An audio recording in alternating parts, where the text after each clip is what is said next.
नमस्ते, आप सभी का स्वागत है। आपसे अनुरोध है कि कृपया हमारे चैनल को सब्सक्राइब करें, वीडियो को लाइक करें और क्यूआर को स्कैन करके हमारा पत्रम पुष्पम सहयोग करते रहें। पाकिस्तान ने एक नई धमकी जारी कर दी है और पाकिस्तान ने कहा है कि चीन अब भारत का पानी रोक देगा। चीन ब्रह्मपुत्र से कोई भी पानी भारत में नहीं आने देगा और सतलज का पानी भी रोक देगा और सिंधु नदी का भी पानी रोक देगा। तो भाई ये जो हंगामा शुरू किया पाकिस्तान ने, वो खुद का तो कुछ होता नहीं है उनका, जिसको कहते हैं ना कि घर में नहीं दाने और अम्मा चली बुलाने।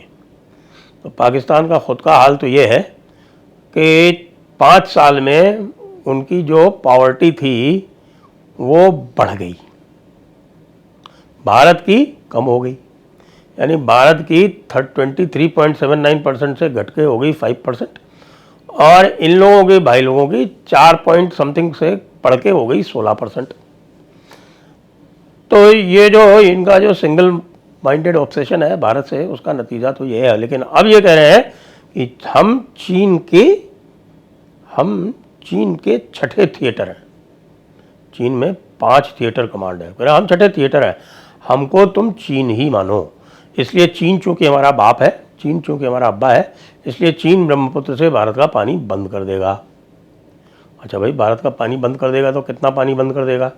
इसका उत्तर अभी कुछ दिनों पहले आपको ध्यान है, हिमंत बिश्व शर्मा ने कहा था कि भाई हमें तो आवश्यकता है, क्योंकि हमारी प्रॉब्लम जो है वो पानी की कमी नहीं है, हमारी प्रॉब्लम ये है कि पानी इतना ज़्यादा आता है कि हमें रोकना मुश्किल हो जाता है, हमारे यहाँ बाढ़ आती है और बड़ा नुकसान होता है। तो भाई चीन, तुम थोड़ा पानी ऊपर रोक लो। लेकिन पानी कितना रोक पाएगा चीन? अब होता क्या है कि वो चीन का वहाँ पर जो हाइड्रोलॉजिकल डेटा जो वो बता रहा है, उसके हिसाब से सबसे बड़ी एडवांटेज वहाँ ये है कि लगभग 50 किलोमीटर की दूरी में ब्रह्मपुत्र, या जो वहाँ पे यारलुंग सांगपो जिसको बोलते हैं, जो बाद में भारत में जब एंटर होती है टूटिंग में, तो उसको बोलते हैं सियांग। तो वो लगभग 9000 फीट यानी आप समझिए लगभग 3000 मीटर उसका ड्रॉप है। तो वो जो हाइडल पावर 60,000 मेगावाट जनरेट करने की बात कर रहे हैं, वो पानी के वॉल्यूम से नहीं कर रहे हैं, वो ये जो ड्रॉप है इसकी एडवांटेज उठाते हुए वो कह रहे हैं कि हम ये 60,000 मेगावाट पानी जनरेट करेंगे। पानी तो भाई हमको जो है वो आंकड़े आ गए हमारे पास, और आंकड़े ये कह रहे हैं कि जो मेडोंग डैम, जहाँ पे वो जो ग्रेट बेंड है जहाँ पे वो पानी रोका जा रहा है, उसके पहले इनके यहाँ केवल 38 बिलियन क्यूबिक मीटर एनुअली पानी है। और जो एक हमारा मेजरिंग स्टेशन है गुवाहाटी में, पांडू नाम की एक जगह है, वहाँ पर जो मेजरिंग स्टेशन है, वहाँ पर ब्रह्मपुत्र 578 बिलियन क्यूबिक मीटर पानी साल में डिस्चार्ज करती है। 578 बिलियन।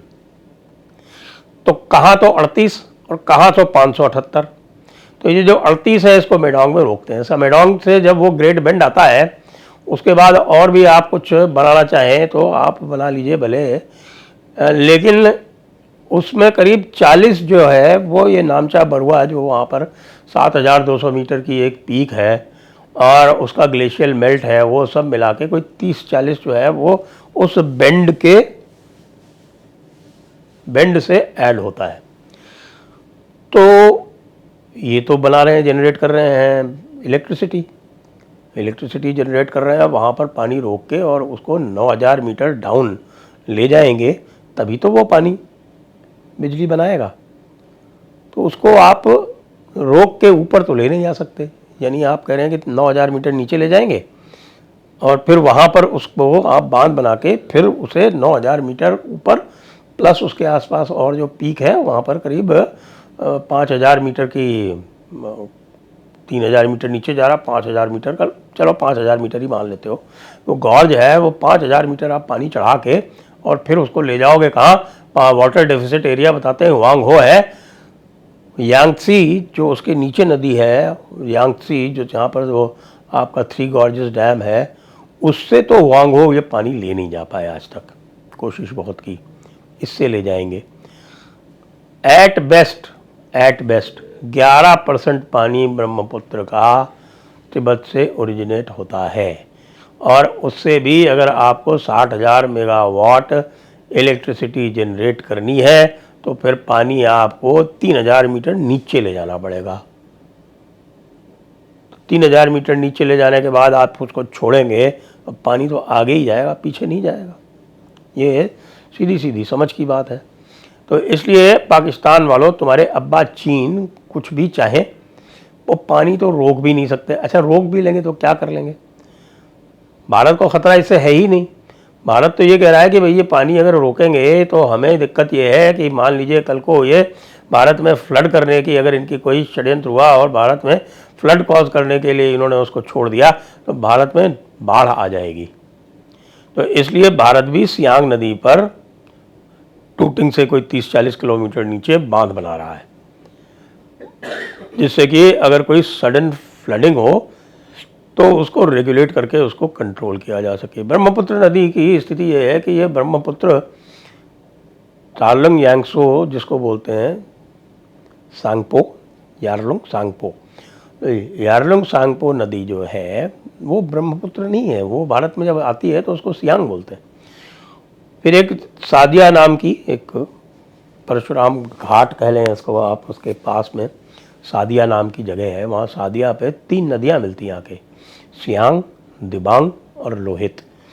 ये 3 नदियाँ जब मिलती हैं तब वहाँ पर एक मैसिव, एक बड़ी भारी एक नदी वो बनती है, उसको बोलते हैं ब्रह्मपुत्र। महाबाहु ब्रह्मपुत्र कहा जाता है। ब्रह्मपुत्र नदी, अधिकतर आप देखते होंगे नदी को देवी मानते हैं, लेकिन ब्रह्मपुत्र जो है वो देवी नहीं होकर देवता है। महाबाहु ब्रह्मपुत्र कहा जाता है उनको। तो ये महाबाहु ब्रह्मपुत्र 578 बिलियन क्यूबिक मीटर जो डिस्चार्ज करते हैं, उसके बाद फिर 2 और बड़ी नदियां उनसे मिलती हैं, जिसमें मनास एक बहुत बड़ी नदी मिलती आके है। और जब बांग्लादेश में जब एंटर करती है तो बांग्लादेश में 606 बिलियन क्यूबिक मीटर एनुअल वहाँ पर उसका डिस्चार्ज मेजर किया गया।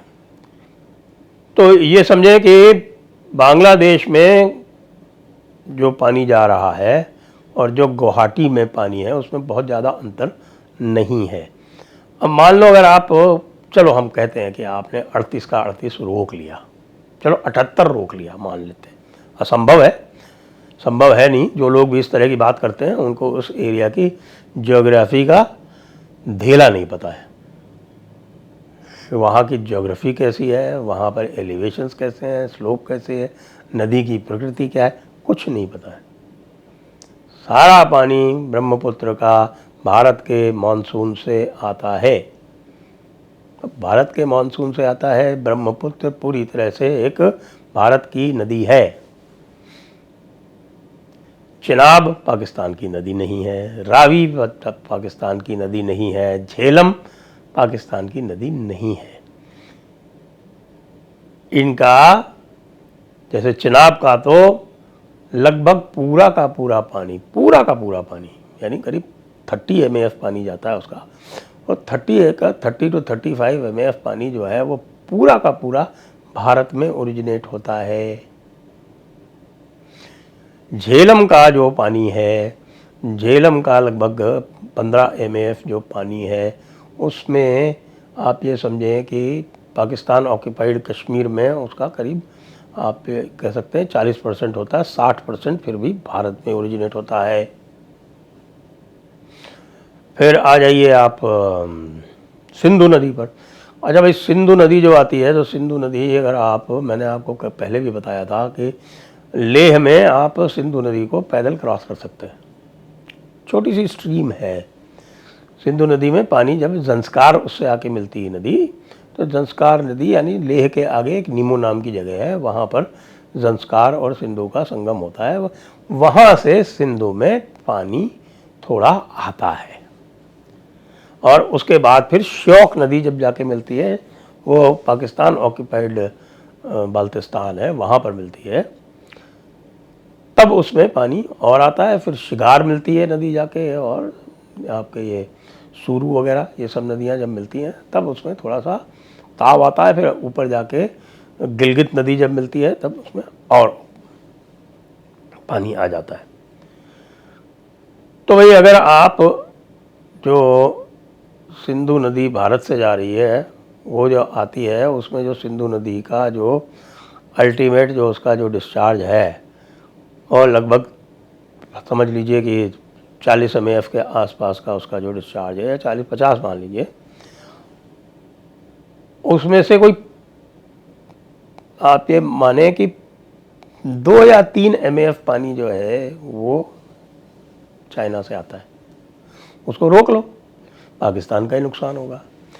सतलज की बात कर लेते हैं। सतलज का भी यही हाल है। सतलज भी एक छोटी सी स्ट्रीम है, छोटी सी स्ट्रीम है। बल्कि सतलज को तो आप देखें भारत में भी